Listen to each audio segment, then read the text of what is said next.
Salam dostlar, yeni videomuza xoş gəlmisiniz. Mən 9-cu sinif buraxılış imtahanına düşə biləcək tipdə suallar izah etməyə davam edirəm. Və ümid edirəm ki, sizin üçün bu videolar faydalı olacaq.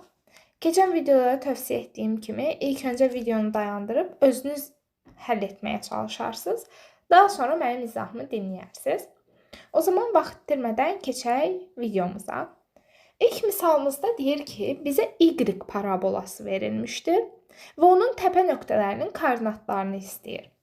Ümumiyyətlə, hamımız bilirik ki, bilməsək də indi öyrənəcək ki, təpə nöqtəsinin koordinatlarını tapmaq üçün düsturlarımız var.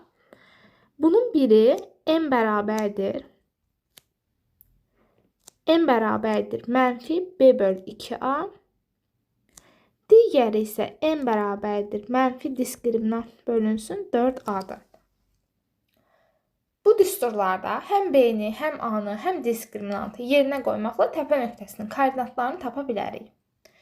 Və yaxud da sadəcə m bərabər mənfi b bölü 2a düsturundan m-i taparıq, gətirib y parabolasında x-lərinin yerinə qoyub n ifadəsinin qiymətini tapa bilərik.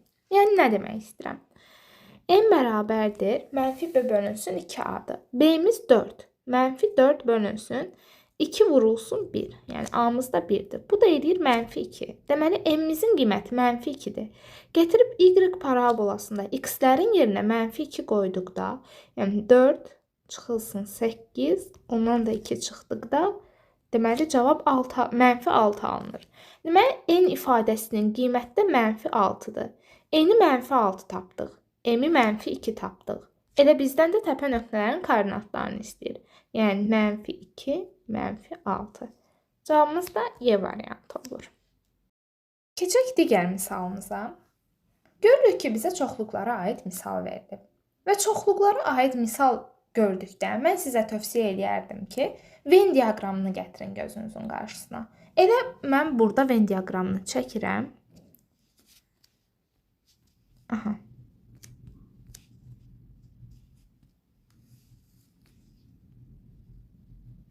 Bu bizim Venn diaqramımız. A çoxluğu, B çoxluğu və bu ortaq olan hissə də A və B-nin kəsişməsinə daxil olan hissədir. Bizə deyir ki, NA 4-dür. Baxın, uşaqlar, qeyd edirəm. NA 4-dür deyəndə bu işarələdiyim hissədə 4 element olmalıdır cəmi. MB 6-dır. MB 6-dırsa, bu işarələdiyim hissədə, yəni digər tərəfdə 6 element olmalıdır. Bizə deyir ki, A ilə B-nin kəsişməsi boş çoxluq deyil.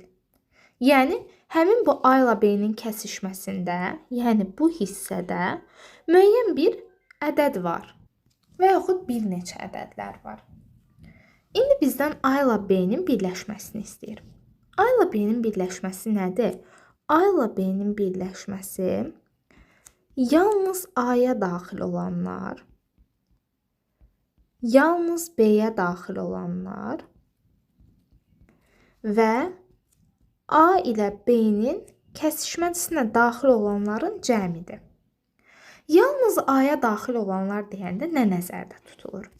Baxın, yalnız çox rənglədim. Mən bu Venn diaqramını silim, yenidən çəkim. Aha.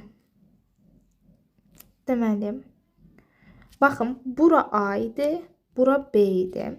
Dedik ki, A ilə B-nin birləşməsi də yalnız A-ya daxil olanlar deyəndə nə nəzərdə tuturuq? Yalnız A-ya daxil olanlar deyəndə bura. Yalnız B-yə daxil olanlar deyəndə bura. Həm A-ya, həm B-yə daxil olanlar deyəndə isə ortaq hissə nəzərdə tutulur. Ən böyük qiymətini istəyir A ilə B-nin birləşməsinin. Ən böyük qiymətini istəyirsən, biz bunların ortaq olan hissəsinə ən az sayda element yerləşdirməliyik. Yəni, boş çoxluqdan fərqli ən az sayda element nədir? 1-dir. Biz bura 1 yerləşdirə bilərik. Və dedik ki, ümumi olaraq bu A-ya düşən hissə 4 elementdən ibarətdirsə, ortaq 1-dirsə, deməli, yalnız A-ya düşən 3 idi. Ümumi B-yə düşən hissədə 6 element yerləşirdisə, ortaya 1 element yerləşdirdiksə, deməli, yalnız B-də 5 element yerləşir. A ilə B-nin birləşməsi yalnız A-ya daxil olanlar, yəni bu hissə yalnız 3. Toplayırıq, orta hissə 1 və yalnız B-yə daxil olanlar, yəni 5. 3 o da 1, 4 o da 5, 9. Deməli cavabımız B variantıdır. A ilə B-nin birləşməsi maksimum 9 ədəd ola bilər.